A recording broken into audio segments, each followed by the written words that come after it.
how many days are you anxious? I was 10 days anxious before I did this program, and now I'm 6 days anxious. Not like one of them, not like that bullshit. Those dumbass surveys. And I I know that evidence-based stuff is like it's valuable and it has its place, but it's become the market is just saturated. Everything is evidence-based, and most of them are just, and they Yeah. miss out on the fact that the most powerful piece is the relationship that exists amongst the people. Welcome to the Nick Speaks podcast, where we speak up, speak out, and speak loud for the disabled community. Tune in every Tuesday, and don't forget to subscribe. And now your host, Nicolas Comstock. Hi, everybody. This is a brand new episode of the Nick Speaks podcast, the podcast dedicated to the disabled community where we speak up, speak out, and speak loud about the issues that matter to the disabled the most. I'm your host, Nick Comstock. Thank you guys so much for joining me on this Tuesday. I'm so glad you're here with me. We have a very, I think, unique episode today. I started doing a pre-call with today's guest about something totally different. And then I discovered he had a magnificent story, and I was like, you know what? We're going to talk about that instead. Today, I have, for the very first time, a United States veteran on the show who served in Afghanistan from 2005 to 2014. And I'm very happy to have him because he ended up getting paralyzed from a terrible accident and then was able to bring himself back to almost normal. And you guys, I really want to emphasize that this is going to be a great show today. Please help me welcome Jeremy Moore to the program. Jeremy, how are you doing today? Yeah, I'm doing great. Thanks for having me. I enjoyed our pre-conversation, and I'm looking forward to today. I just wanted to clear up one thing. I was in the Army from 2009 to 2014. Excuse me, 2009 to 2014. I was graduating high school, getting out of there. I thought you said 2005. Yep. It's all good. Don't worry about it. No, you're good. So you're in the Army. I had one brother that was in the Army, which is something I did not know beforehand. So that's cool. We kind of have something in common there. Don't ask me what he was or anything. I don't know the military jargon, even though I had two brothers. I think I had one in the National Guard and one in the Army. And, some people say, no disrespect to the National Guard, but some people say that the National Guard is, I guess, not the real military or something. I don't know. Yeah, there are lots of jargon that really only matters to those of us that we're in. And yes, there are discussions over which branch is best, or discussions over, active duty versus reservist versus National Guard. I always felt like it was a friendly rivalry, one that, motivated me to be better, motivated the group that I was with to be better. But I don't know. None of those things are like permanently true. Absolutely. I know there's rival between the Marines and the Army. The armies are where the babies are, and the Marines are where the real men and women are. Because I grew up around a Marine that was my junior high principal. So he fought in Vietnam, and he just is one of those man's man. But I think anybody who fights in the military that I have great respect for is just a strong, balls to the wall man or woman, because you have to be to do that. And the military makes you that either way. So let's jump into your story. So from 2009, which I was a senior in high school at the time, to 2014, you were in the military. So let's start from wherever you want to start. And I'll ask you a bunch of questions and have some fun. Take off. Yeah. I mean, really, for me, the beginning of the story starts at 11 years old. Okay. I was a volunteer at a summer camp for kids with disabilities. I ended up there because my cousin worked there, and it was cool. So I went, and I developed this relationship with one of the campers that I was helping out with. He was like 7 years older than me, but it like never felt like I was rescuing him or that I was like saving. It was like I'm just helping my friend out. Uh, Yeah. and I was really lucky to have had that experience so young and for that to be so powerful for me that I kept going back to that summer camp um, for many, many years, like almost 10 years, and continued to develop a unique understanding of people with disabilities, particularly for like an able-bodied person. I don't have anybody with significant disabilities in my family. Like my grandfather used a jazzy wheelchair for years, but that was pretty much it. And then every summer I would get exposed to all of these complicated and complex disabilities because in the early 2000s, there was nowhere for those kids to go. They could not go to your typical summer camps for one reason or another. And so they all would come to our camp. I have to say something. You said that your grandfather used a jazzy wheelchair. And no disrespect to anyone who uses a jazzy, but I used one as a rental one time and they are terrible. At least the one I was in was terrible. I felt like I was falling out of the thing. Uh I didn't. We were at a family reunion when I had to use it once. And well, actually, that wasn't the time I had to use it. We were in the family reunion, and there's a picture of me and all my family, and my brother sitting on my lap just to hold me in the thing because I'm about to fall out of it. It looks like so. Yeah, I did not have a very good experience with the jazzy. Anyway, go ahead. Yeah, that's fun. Yeah, so I continued to work at that camp, and that continued to be a normal part of my life. And I think I internalized and recognized at a very young age that being of service to other people really fed my soul. It made me feel good. It made me feel better than going out with my friends in the summer. Instead, I went to like work. People were like, "You going to work? You have a job? I was like 12 years old, like, oh, I got to go to camp." I just liked it better. I liked who I was when I was at camp. I liked the decisions that I made. I liked how I felt about myself. And I loved the relationship between me and the people that I was serving. And that was a kind of a pinnacle experience in my life. I can remember being in my later years of high school thinking, like, this is really stupid. I'm wasting my time sitting here in class. Like, we should just be having camp all year round. Like, I should just be able to go to work. I should be able to go and help people. I like that. I want to do that. That's what I want to do. This is silly. Awesome. And then I kind of had the same experience in college. When I got to college, it all felt not very important. Like, again, I could be out there doing, instead I'm like sitting in here trying to learn something that I don't think is important. Like, I didn't need to know how to write a paper to like be a part of somebody's life and actually help them. And people will pay me to do that. What the heck? Like, I've got it all figured out. That was just the arrogance of abuse of the day. And I had always had an affinity for the military. College was not working out for me, but my family was not a military family. Okay. My dad was a conscious objector to Vietnam because his father was a minister.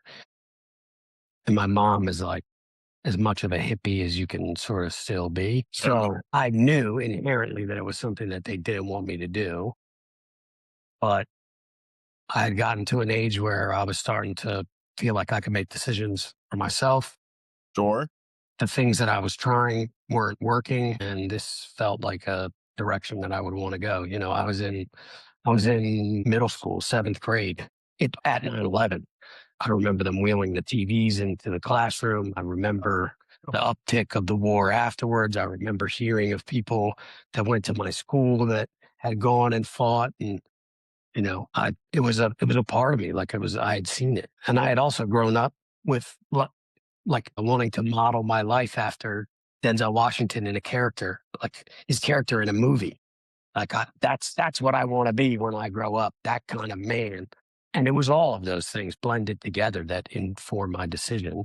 There was definitely some patriotism. There was definitely a want to be of service to people. There was definitely I'm young and a man and a boy, and I liked the idea of danger. And there was definitely some like chasing some idea of masculinity that I thought. And there was definitely some running away from the fact that my life wasn't going the way that I wanted it to. I Okay. have this question for you real quick. So Yeah. you said you were sitting in school thinking about, oh, we wish we had I wish I had camp all the time, that disability camp. So I'm curious if you were so wrapped up in you know wanting to be there because you said you really enjoyed being there. uh, Why did the military come into play? Yeah. So in my mind, and probably maybe still a little bit, I feel like the military is service. It's service for a greater cause. And also, again, like I'm a boy. I was born in the 80s. I grew up in the 90s and the early 2000s. The idea of what a man was supposed to be and what a masculine man did was laid heavy on my shoulders. It informed a lot of my decisions. And Sure, it it felt like a good opportunity for me, you know. sure, And and I'll say this in advance of the story that I'm about to tell. What is it now? 12 years later, after I got out of the military, um, I'm still very grateful for my experience. It was not rainbows and butterflies, and it was challenging, and still have some challenges now from that time, but it is instrumental in making me the man that I am now. So I started off in the military pretty good. I had never been very good at sports. I had never been very good at school, but I like often would win most improved or like hardest worker on whatever teams I was on. I was never the star talent, but like I liked to work hard and I would get rewarded for working hard. So it was a part of who I was. That helped to make me successful in the military. I enjoyed working hard. And I had also had a teacher tell me when I was young that I was stupid, and I believed her for like the next 15 years. I thought about that. I still think about it now, and I didn't really realize until I started in my schooling in the military that like, wait a minute, I'm kind of smart. Like I do know what's going on in here, and I can learn this stuff. Suddenly it felt important, the stuff that I was learning. You need to learn this stuff so you can do this job, and I wanted to do it, and my job was in human intelligence. So it was a little bit harder than some of the other schools. It was a little bit more academic than some of the other schools. And I started to notice that I was kind of smart. I could learn this stuff and I like to work hard. So it was a good combo. And so, I met some failures and I had a lot of challenges through my training period. I wanted one thing and I ended up somewhere else. Like ultimately, I worked hard and I was kind of smart. So I was good everywhere I went. If I was healthy, people loved me. The NCOs loved me. The Joes loved me. Like people just liked my approach. And so I like had really bought into that military mindset. My peers would joke, that like I was married to the army. Like it was all I did. And it was kind of true. yeah, And so when it came time for deployment, it sort of felt like I'd been training for the Super Bowl for many years. And like sure. now the Super Bowl is here. And deployment was exhilarating and terrifying and engaging and incredibly challenging, like pushed myself to all sorts of limits, physical, psychological, emotional, mental, spiritual, like every plane you can imagine. It challenged me to the furthest extent. that I thought I was capable, and then usually beyond that. And I survived it. My last serious challenge, the one that got me medevaced out of Afghanistan, was that I fell in a well 60 feet and destroyed my body. Many bones in my body broke. I had a minor spinal cord injury, a minor brain injury, broke all my ribs, everything broke. Oh, can you tell us how you fell from that point? Yeah, we were just out walking in the middle of the night. So it's very dark, and you're wearing night vision goggles and you can't even really see what's right in front of you. And yeah, it was there. And I stepped and I fell. It was crazy. It was like all of a sudden I was falling. I like remember, or I've created a memory. Who knows what the real thing is? I remember falling long enough to think like I must have stepped on an ID, because I've never experienced anything like this. And then I was like, I would be dead. I couldn't be sinking. And then I had this like flashback to these wells that were all over Afghanistan that sometimes these guys would cover them with tarps to turn them into booby traps. And I remember I was taking a class about them where they talked about how deep they were. Who knows if this is real or not? I might have created this memory, but it feels very real even as I'm telling this story. Sure, I was yeah. just free falling, straight falling. And I was knocked unconscious before I hit the ground, which is probably the reason why I didn't die. I fell, landed sort of limp.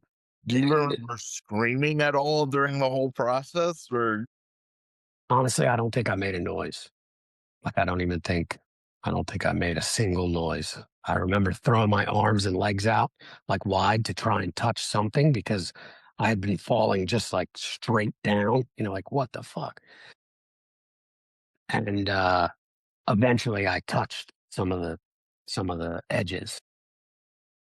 But then I was out unconscious. And fear and pride and adrenaline and preparation and training kind of all came together to put me in this sort of euphoric state that, like, I knew I was hurt, but I didn't think I was hurt that bad.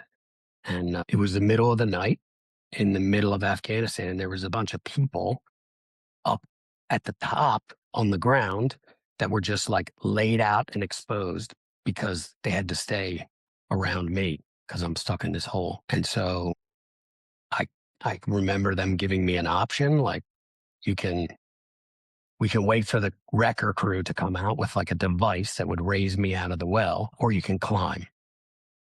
And I wanted out. So I climbed. I started climbing.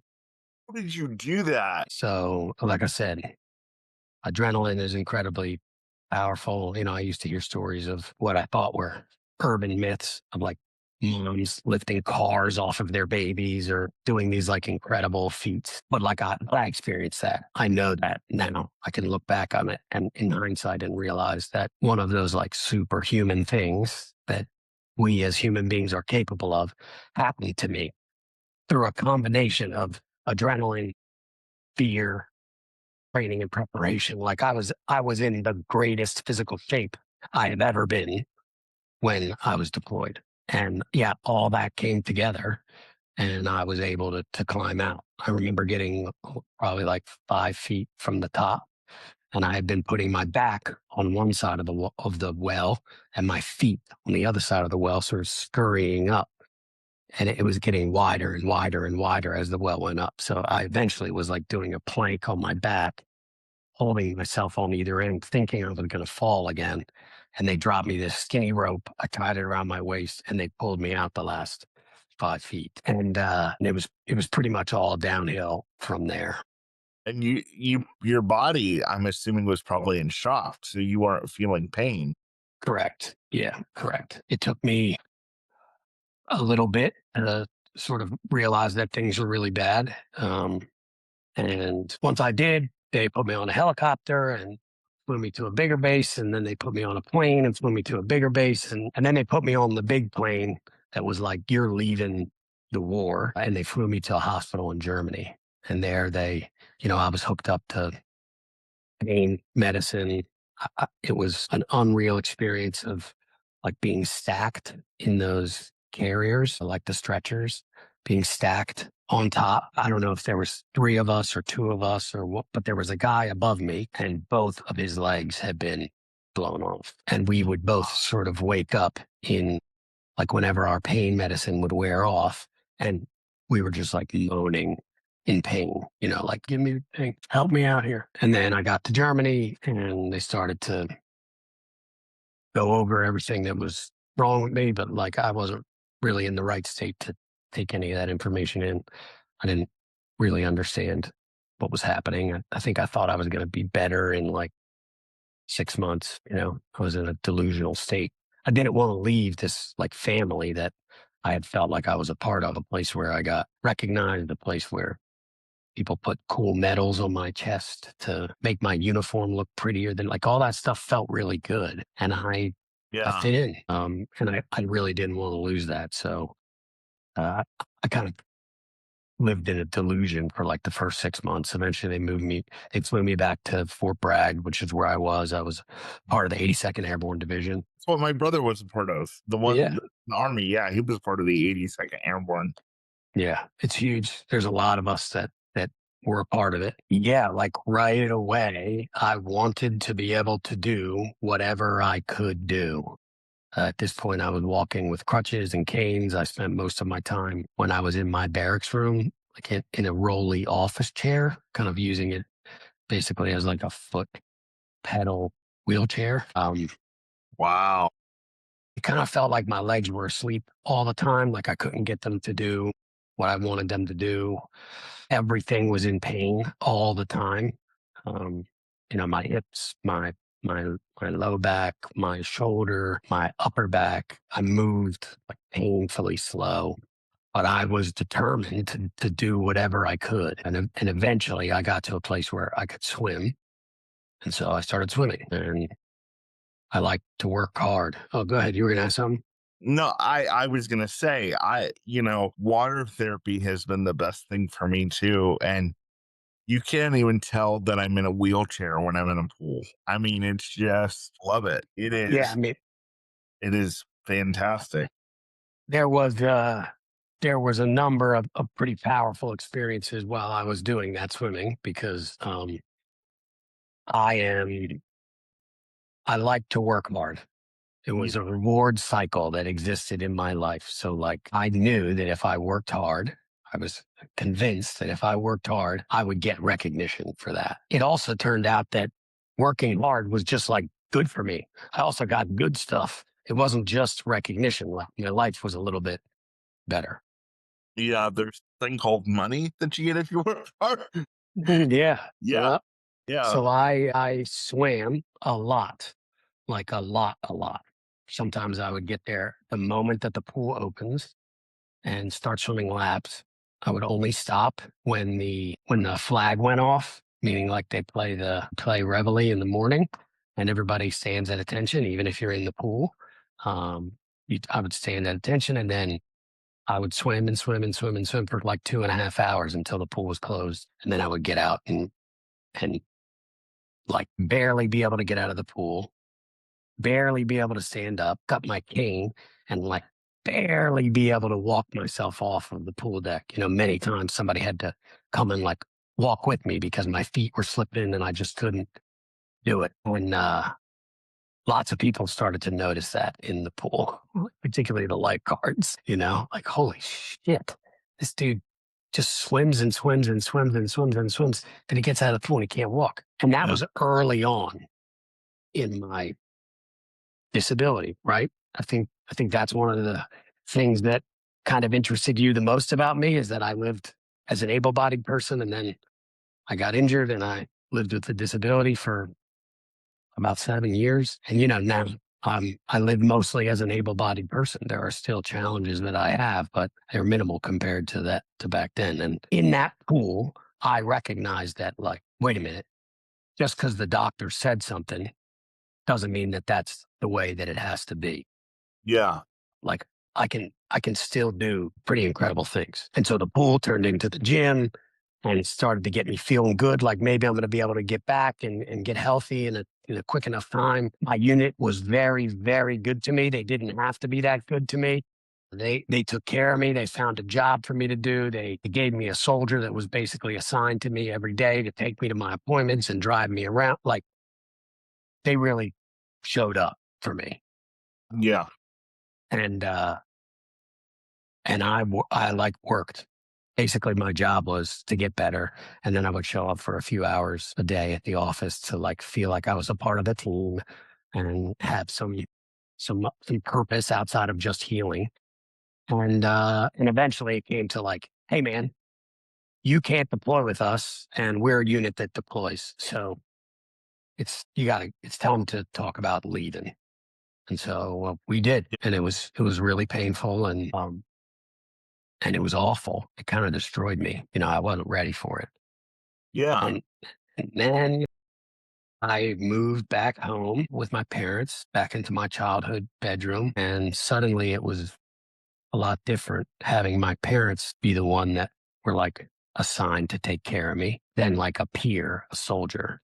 There was something different about it. It was a lot more shameful to me, is what it was. I didn't want to be a kid. My relationship with my parents has always been, they've been like kind of hands off, okay, go do that thing. Like, see what happens. And I couldn't do that anymore. And I needed them for stuff. Find something interesting though, Jeremy. Because you said that there was a soldier assigned to you. So were you like able to go to the bathroom on your own, or did soldiers have to help you do that? So I was able to go to the bathroom on my own most of the time. Sometimes I needed help, and sometimes I needed to clean myself up because I would have an accident. I was too proud to wear diapers, and I Sure. had difficulty controlling my bowels. So I had a couple of incidences that would probably have been really embarrassing, but it didn't feel embarrassing because it was the Army. We know all that, and everybody that I had to like embarrass myself in front of knew what I had done and knew why I had gotten hurt. And, they didn't look at me with this like pity. There was a basic understanding there.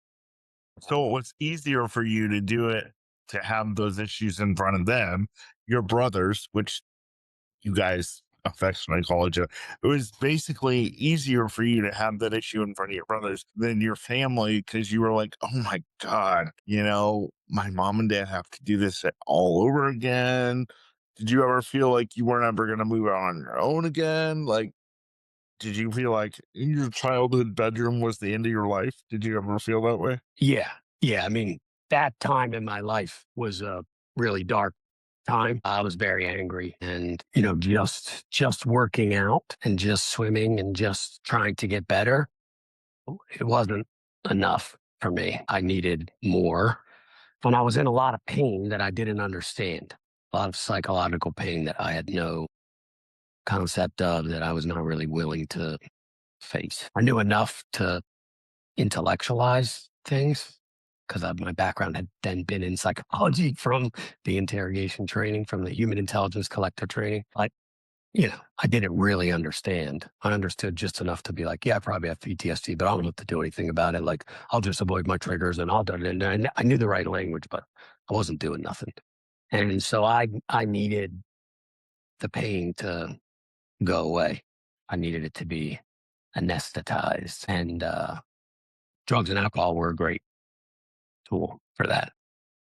So that was your vice. I mean, vice is too loose of a word. My vice was that I couldn't deal with the feelings that I was having. I was incapable of dealing with them.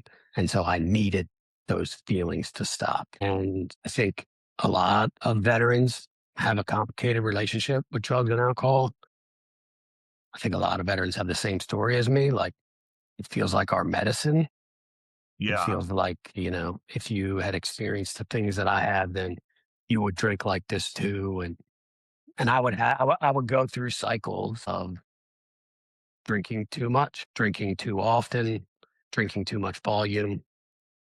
And I did almost all of it alone because I wasn't drinking to have fun. I was drinking so that I wasn't feeling pain. And then things would happen, like good things, like my high school football coach that I have a great relationship with still. I crutched up to the football practice one day and talked to him for like 5 minutes. And unbeknownst to me, he talked to the rest of the coaches and said, Jeremy is fucked up. Something's wrong with him. We need to get him back in the fold, back around. So he asked me if I would show some of his athletes some stuff in the weight room. And, I had been lifting at this point for like 4.5 years on crutches and canes, and I had devices and I had experience, and I could lift some heavy weight considering. I mean, I could lift some heavy weight for able-bodied people. And so when I would lift heavy weight after I just crushed myself over, it was like some shock value. And these kids, they were hungry for a different perspective on life. They were hungry for some vulnerability from an adult. And they were hungry for I hope that they were like looking at me in the same way that I looked at Denzel Washington when I was growing up. Like, Sure. whoa, that dude has got something that I want. I want to be like that. And these kids they just took to it. And I started to feel that same sort of safety and security that I felt with my soldiers, with these kids. And I started to share with them about my life and what my experiences were. And suddenly I had a purpose again. It felt right.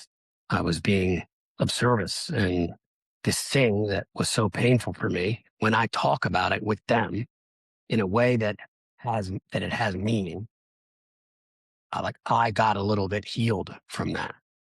Wow. And they got to see adults in real time. Like there was no performance with them. I was very raw back then. I said whatever came into my mind. I mean, I am mentally ill, but I was mentally ill and I was unmedicated and untreated. Like I didn't have a plan.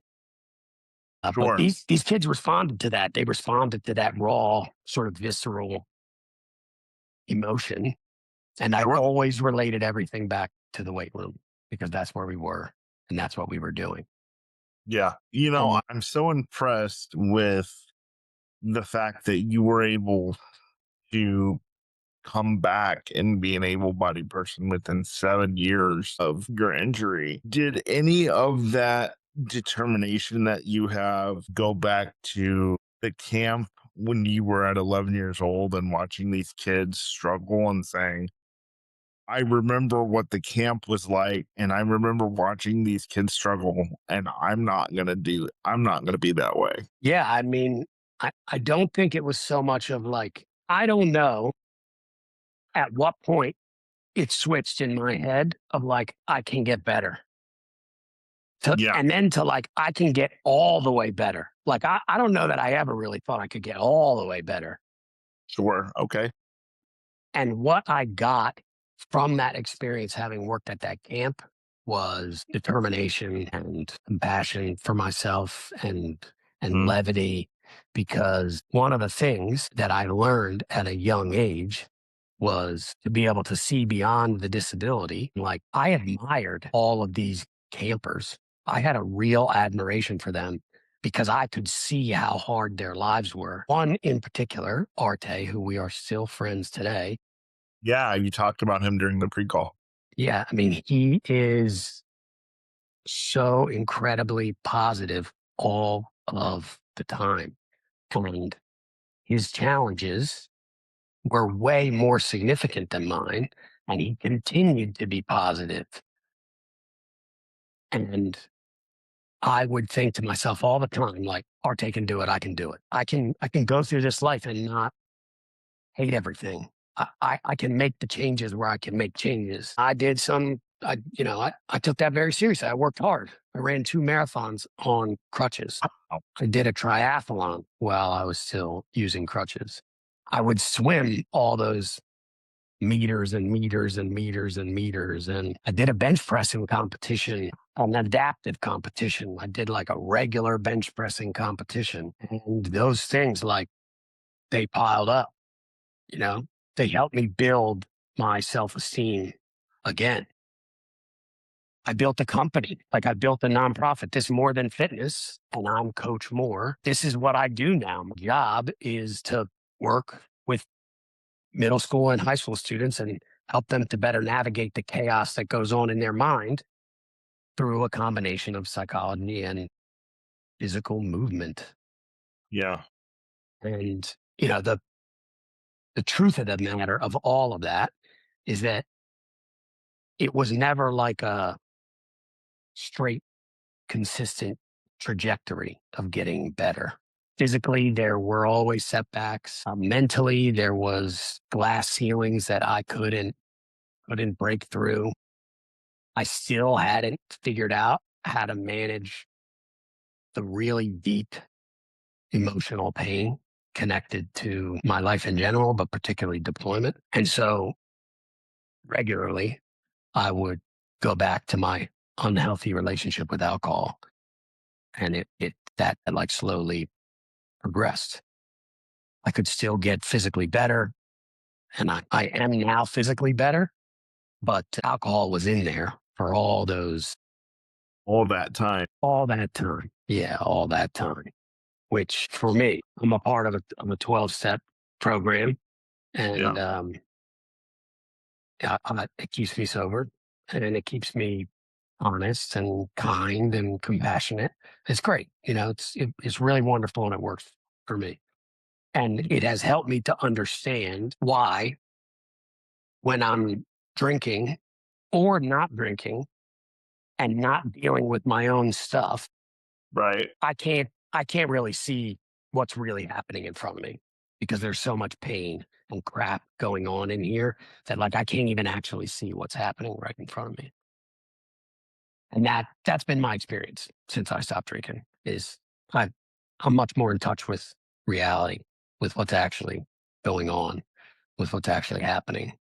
And I think that everybody around me is a lot better. Yeah. Students, you know, like the whole time, the hypocrisy of the whole time that I'm, you know, teaching students mental resiliency, because I did have mental resiliency. I had done impressive physical feats, and I had coping skills to manage a lot of everyday problems.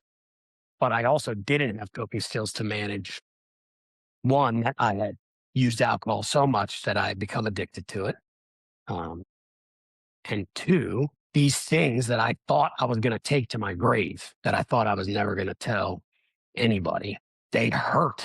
They poisoned me. And I had to go back to something to anesthetize it. For a long time, my program and working with the students was enough. It gave me enough of my own self-image, and I felt like I was, you know, balancing some whatever scales, trying to do good in the world. And then COVID happened, and I couldn't do my program anymore. And the drinking just got out of hand. And so I had to go to rehab, and I had to face some demons, first the alcohol demons, and then the deeper demons. And I did it. I faced them. I like to work hard. It was another program, another system for me to work hard in, and it hadn't been perfect. And I make mistakes, and I've relapsed and gotten sober again. But is there ever any fear that you're going to relapse more? I mean, there's always a general fear, for sure, but it's sort of like working out. And if you work out every day, like, maybe you still have this fear of, like, am I going to end up weak someday? Am I going to end up not able to do this? But you're not actually worried about it, because you just, like, go to the gym every day and stay strong, you know? So every day you go to the gym, you stay strong, you feel like, okay, I'm good. I'm not going to get weak. It's sort of like that for my sobriety. Like, it is there. I feel that fear. I know that if I stop doing these things that are working, that I'll probably relapse because I've watched other people in the program that happen to them. And I really don't want that. And so I just, I take all of my medicine every day. My prescribed medicine from my psychiatrist, I take that every day. I take the medicine, the metaphorical medicine that I get from being a part of a 12-step program. I take the metaphorical medicine that I get for being of service to my students and other people in the 12-step program. I get my metaphorical medicine by moving my body every day, by meditating every day, by going to therapy.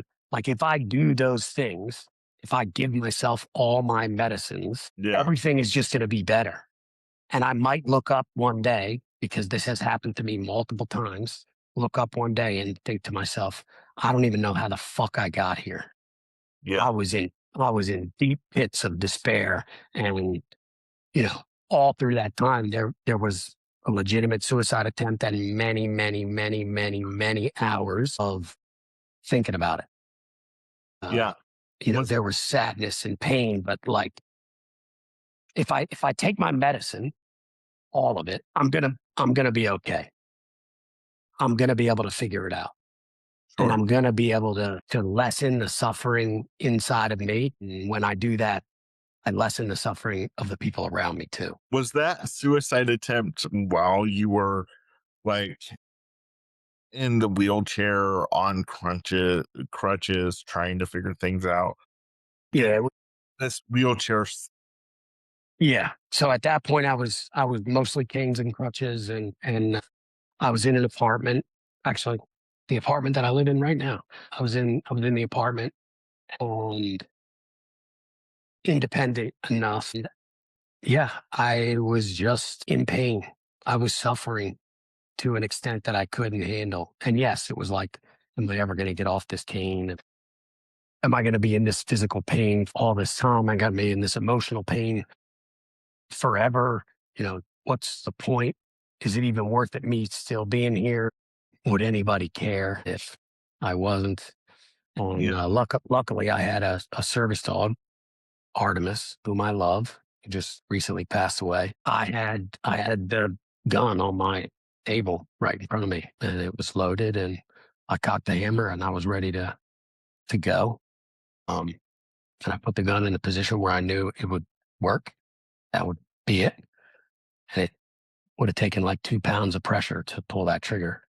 And Artemis, my dog, came in. He's a big dog, and he basically like jumped on my lap. And he would do that sometimes, like put his paws up on my lap. But you know, this was different, and it brought me back to reality. Undid the hammer, the gun back down, and that was one of the many like very serious incidences that spurred some of that. Like, okay, bro, now it's time to go back to hard work. Like you've been doing some hard work on your body. Obviously, you need to do some hard work on your mind, because what was that? And I did. I started to get help.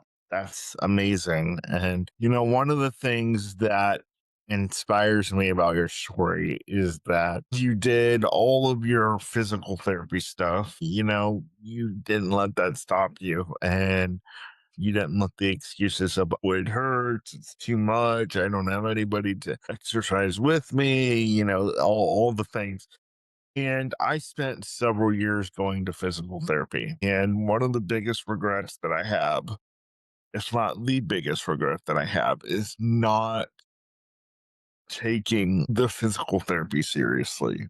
Because, yes, if I would have taken it seriously, maybe I would have been in a wheelchair, but maybe I wouldn't have the struggle with my weight that I have now. Maybe I, could be in a manual chair and be able to transfer myself. And so one of the biggest things that I do with my disability advocacy is tell people, hey, if you're in physical therapy, do it and make no excuses, and do the exercise that they send home with you so that you can have a better future. I didn't see that. And all my physical therapists were like, you want to be able to do this on your own. And I grew up in an atmosphere where it was, you're going to live with mom and dad all the time. So don't worry about it. But then I got 18 and I wanted, like everybody else who's 18 at the time, probably not now because there's a lot of kids living in their parents' basement at 40. Um, but when I was 18 at the time, I was like everybody else my age, wanting to get out on my own and do my own thing. And that is what inspires me about you, is because you said, I can't stay this way. And I'm going to do whatever the hell I have to do to get out of it. Man, Yeah. I wish I could go back and do my physical therapy years over again. Wish I could do that. We've been talking for an hour. And so in an hour, the story that you're going to hear is like the movie where everything works out and everything's perfect all the time. It wasn't like that for me. I was not always determined. I I I talk a lot about the what I call the 51% rule. Like when I'm doing well, I'm 51% determined. It's not 100% determined. Like when things are going really well, I'm 80% determined. But there was definitely times where I was not determined. There was times where my friend Charlie basically drug me to the gym because I was a depressed, angry, miserable man. And there were times that my other friends that they would talk about me behind my back about what can we do to help, and it was always like they will go with me to places when I would try and do something new. I could ask my friends and they would come with me, and they were my friends and they had been my friends for a long time. So they still made fun of me, and but they would also help me when I needed help. My parents, we are the worst to the people that are the closest to us. They are the ones that get harmed the most when we're in pain, or at least that has been my experience. Yeah, my parents, they found a way to support me even when I did not want to be supported, even when I wanted to be left alone, even when I wanted to be out there. I did always know that I could call them no matter what happened. And that safety net, that feeling of that safety net, whether it was real or not, was really important to my determination, because a lot of it was taking risks. I would go and run out for miles with my friends on crutches, or go and run by myself for miles on crutches. And if I had gotten, if my back had started to act up, if my crutch had gone bad, if my if anything had happened, like I knew I could just sit down on the side of the road and my parents would come and help me. And it gave me the confidence to take risk after risk after risk after risk. There always seemed to be somebody there that I could either pull in and kind of peer pressure to do something with me, or that it was their idea and they were doing it for me.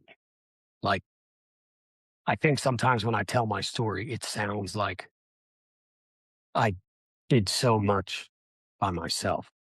And that just couldn't be further from the truth.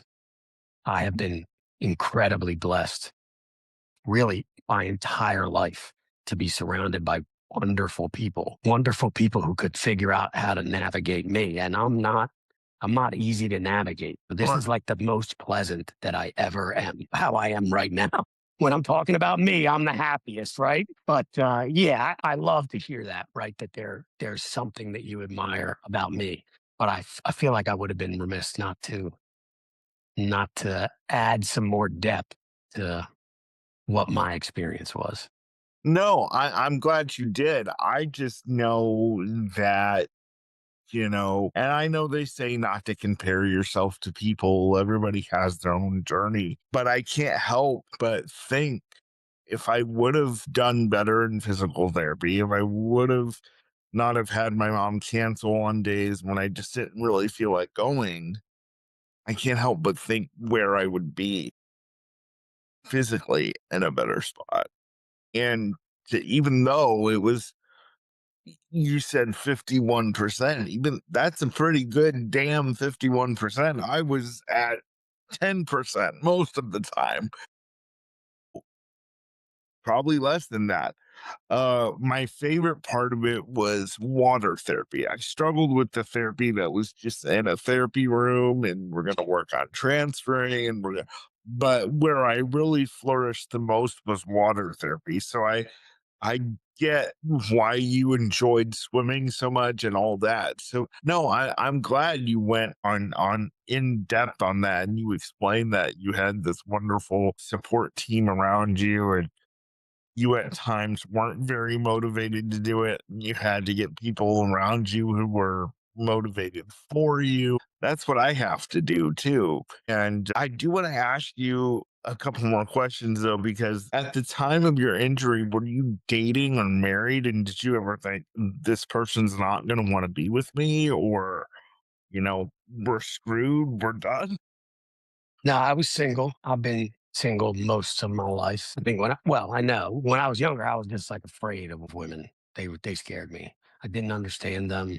I was worried about my interactions with them and like how that would make me look. So I just stayed away from it. I played sports. I focused my energy and attention on sports. I worked hard. That was it. I mean, I dated girls like it happened, but yeah, I was mostly just afraid of them. Well, What's that?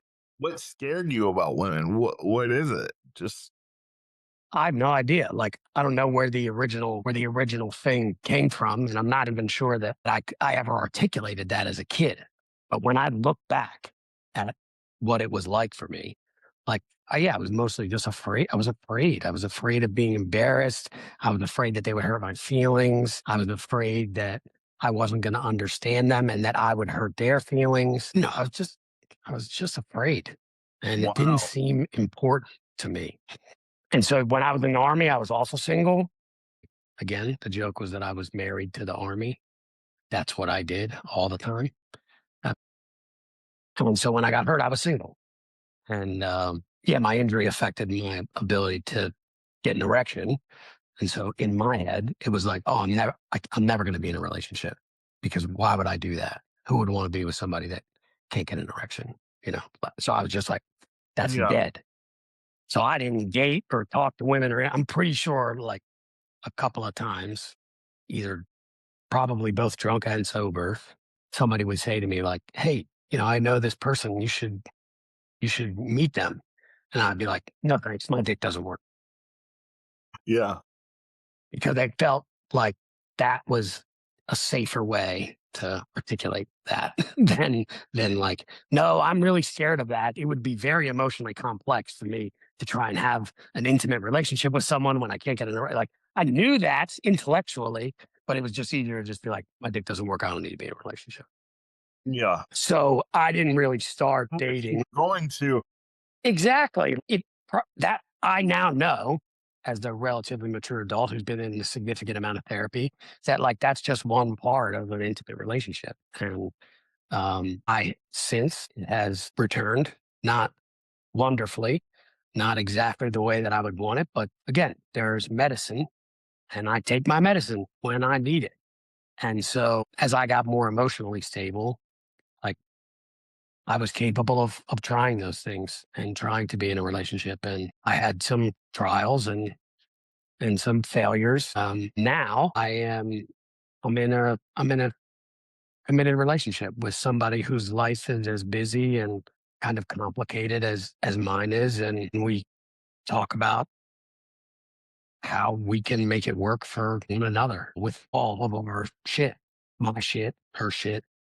Uh, and yeah, I never would have ever thought that I would be capable of like 70% of the things that I do now on a regular basis, like on Yeah. a daily basis. And that has come from my relentless pursuit at improving. Like somebody giving me the most improved trophy when I was young. That's what I remember, winning most improved trophies. Somebody giving me that, it was like the best gift anybody ever gave me because I saw an area to improve and I was like, I'm going to improve that. That's what I'm only kind of just realizing that right now as we're talking about it. That's not something I've ever said before. That's not something I've ever thought about before. But when Right. I sit right here, it was like, there's an area for improvement. Okay, I would like to improve it. I took that approach, whether consciously or subconsciously, in every area of my life, physically, mentally, emotionally, spiritually, every E relationally, I want to improve. I want that. Sure. And I feel like the more that I improve, I say this a lot because I practice Buddhism. The more that I improve, the less suffering that I experience. And the less suffering that I experience gives me the opportunity to lessen the suffering of the people around me. And ultimately, that is what I try and do with my students. I'm not training them to be professional athletes. I'm not training them to all go to war. I'm not training them really to do anything. There is no objective. I'm training you for the sake of training because working on improving yourself has benefits. Trust me. And then I Yeah, tell them about the benefits. absolutely. And one thing you keep mentioning over and over again, and I love it, is that you love to work hard. And I hope that inspires people, whether you're disabled or not, to get off the couch and do something with yourself, because I've never heard somebody so much say in an episode that they like to work hard that keeps them busy. It's gonna definitely inspire me to do more, to work harder at this podcast, to work harder at the public speaking thing that I do, and maybe even work harder at the gym. I'm 36. It's never too late to start, and so you're giving me a lot of things to think about. Well, it's interesting that you got over your fear of women, obviously, because you're in a relationship now. So how did that happen? Like, you don't have to go through the whole fairy tale story, but how did you get over your fear, and what were some of the things that you said? Hey, did you actually go up to her and say, hey, my dick doesn't work? What did she?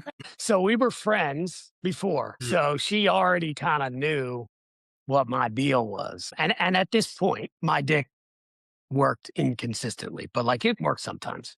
So, but she knew all that. Honestly, how did I get over my fear? Yeah, therapy. Like I needed to go into therapy. I needed to understand what was going on in my head. I needed to understand that I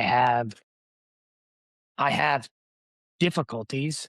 Some of them are chemical imbalances. Some of them are cause of like repetitive behaviors that have turned into like, well, this is just the way that I do things that maybe I don't have to do things like that anymore. Yeah. Honestly, it was deep, deep emotional work. Like, and I'm very passionate about therapy. My program is therapeutic. It's not therapy. Like I don't do group therapy with the kids, but we work out. We talk about working out. We relate that to what goes on in the world outside of them, but also in the world inside of their chaotic heads. And then we sit in a circle and we all talk about it. Right. It's reminiscent of group therapy. And I find it to be significantly more effective than a lot of the therapies that I have been a part of. And I think it's because we've figured out how to prioritize the relationships between coaches, students, the relationships that the students have with one another. And it's that really strong relationship that exists here, like almost every time you come, that opens the gate for a lot of healing to happen. Not like, how many days are you anxious? I was 10 days anxious before I did this program, and now I'm 6 days anxious. Not like one of them, not like that bullshit. Those dumbass surveys. And I know that evidence-based stuff is like, it's valuable and it has its place, but it's become the market is just saturated. Everything is evidence-based, and most of them are just, and they miss out on the fact that the most powerful piece is the relationship that exists amongst the people that are talking about that information, amongst the person that's presenting it. Like there's trust that exists in my community because I have continuously showed up day after day, year after year as a like fixture in their lives. So what I say matters a whole lot more than whatever like specific wording is in that worksheet. And they might not check the right thing on the survey, but that doesn't mean that the work that I'm doing is any less valuable than somebody who's doing this really evidence-based program.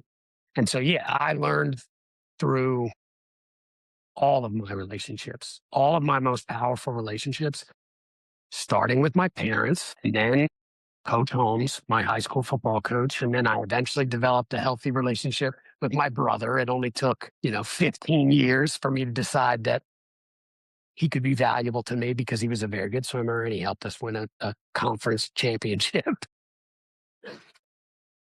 And then it was the relationships that I had with the people in the army. And then it was the relationships that I had with the people who were helping me after I got out. Not to mention the relationships with all the people with disabilities at the summer camp. Like, I feel like I've always felt the power of relationship and had a really good intuition about how to navigate those. I mean, except for with women. Whenever it Yeah. wasn't about with women, women was like, "Oh, I'm afraid." Yeah. But I built that up all throughout my life and sort of without knowing for the last 12 years since I started, 10 years since I started really working in an organized way with kids. I've been working towards building that relationship, me getting better at building a relationship with a student that is based on directness, honesty, vulnerability, and like real transparency in real time. Like, Yeah. I talk to them about the problems that I'm currently navigating in my life, and I make them have meaning. I attribute meaning. I talk about it like the story of my life and how these things, like the more that I worked hard, the easier that hard work got. The more that I worked hard, the easier that hard work got. The more that I worked hard, it's like a feedback loop, You work hard, you get stuff, so you keep doing it, and for me, it's just the way I do things. In fact, at this phase in my life, I need to slow down a little bit and work like not so hard and not work to avoid my problems and sit with my problems. And I talk with them about all of that. And yeah, I feel like I'm rambling now, which happens whenever I start to talk about my students and Yep. program, but I'm really lucky. I'm really passionate. There's like there's the Powerball. I don't even know if the Powerball is national, but there was a period of time not so long ago where lottery tickets were really high, and people were saying our organization was and is still currently going through some financial challenges. We have had a significant amount of that burden lifted because of relationships that we as an organization have with people. Again, that's just I'm just realizing that right now. Give me a second. I'll come back to it. Brain injuries. Fine. So you're talking about relationships and how that's helped you kind of get through, just life, and relationships are very important. I'm very relationship oriented myself. And sometimes for me, we talked about in the pre-call that that's what a lot of people, when they become disabled, lose is relationships. So Yeah. we end up alone. And I'll tell you what, man, like just you saying that reminded me, there are so many people in my life that just sort of refused to let me disappear, Yeah, that's They just refused. They I'm would glad. they would show up and they would find excuses and they would give me my space, but not too much space. And, they really prioritized me and not themselves in that relationship. I'm I Yeah, I don't think that that's lost on me, and I try and pay that forward to my students and pay it back to the people that are still around, and many of them are, and not because of me. They're still around because they refuse to bail or give up or get offended when I said crazy stuff. They forgive me for things that I did when I was drunk, but even worse, like things that I did when I was sober and just angry. So you never felt when you had and you never felt when you had the injury, I had all these friends beforehand. Now I don't have them because I mean, I did feel like that, not because my friends weren't there, because the injury had also happened with significant psychological injury. So I felt so different. Like, these people can't possibly understand me. So, they're my friends, but like, I felt very disconnected from them. I was sort of bitter. Like, I Yeah. did all this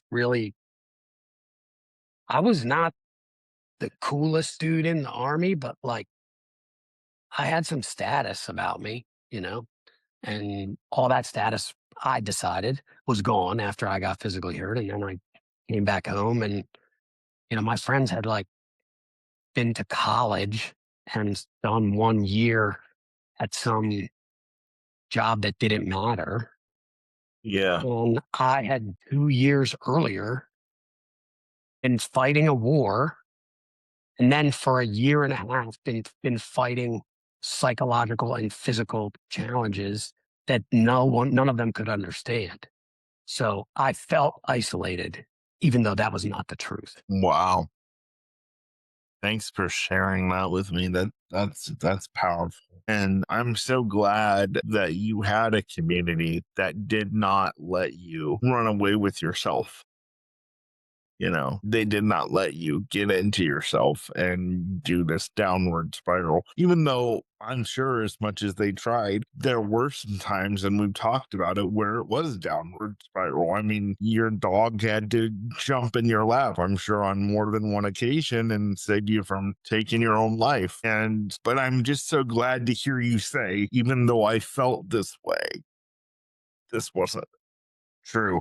I'm so glad that you came on the show. This is kind of not our normal, I usually have people talking about disability in their life experience, but your story to me was just so compelling. I think how you started out disabled when you were injured, and then you said, this is not happening. And that's why I was like, I need to have him on. And so I appreciate you.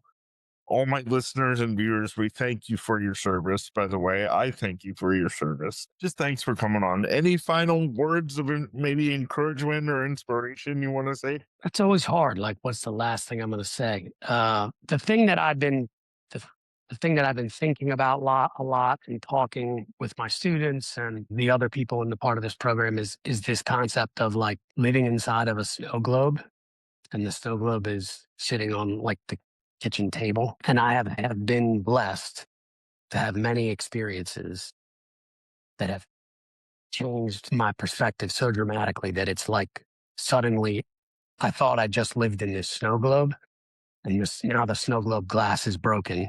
And like, oh my God, there's this whole new world and this whole new adventure. And Yeah. suddenly that whatever that was that I was feeling in the snow globe, whether it was isolation or hatred or anger or guilt or shame or whatever, it was like, oh my God, that's way smaller, And those shifts in perspective have come from psychological hard work, like doing the psychological work with the help of a professional, with the help of a community, with the help of other people, and being brave enough to face that darkness. It could be as powerful for you as breaking out of a snow globe. Wow. Thank you. Thank you for being with our audience today. I sincerely appreciate it. And this has been a powerful episode, another powerful episode. I thought last week was powerful, and it was. And it just keeps getting better. This is why I love doing the show. Thank you. Thank you, Jeremy. Stay right there with me. We're going to, as soon as we go off air here, we're going to have a little bit more of a conversation, and then uh, we'll go on with our day here, our Tuesday here. But I want to thank Jeremy for coming on the show. And thank you guys for listening. This is the Nick Speaks podcast, the podcast dedicated to the disabled community, where we speak up, speak out, and speak loud about the issues that matter to the disabled the most. I'm your host, Nick Comstock, and I will see you again next week. Bye-bye. Thanks for tuning in to the Nick Speaks podcast. where we speak up, speak out, and speak loud for the disabled community. If today's conversation resonated with you, please like, subscribe, and hit that bell so you never miss a new episode. You can find Nick across all platforms by visiting his link tree in the show notes. And please leave a comment to join the conversation. Until next time, keep speaking up, keep speaking out, and keep speaking loud.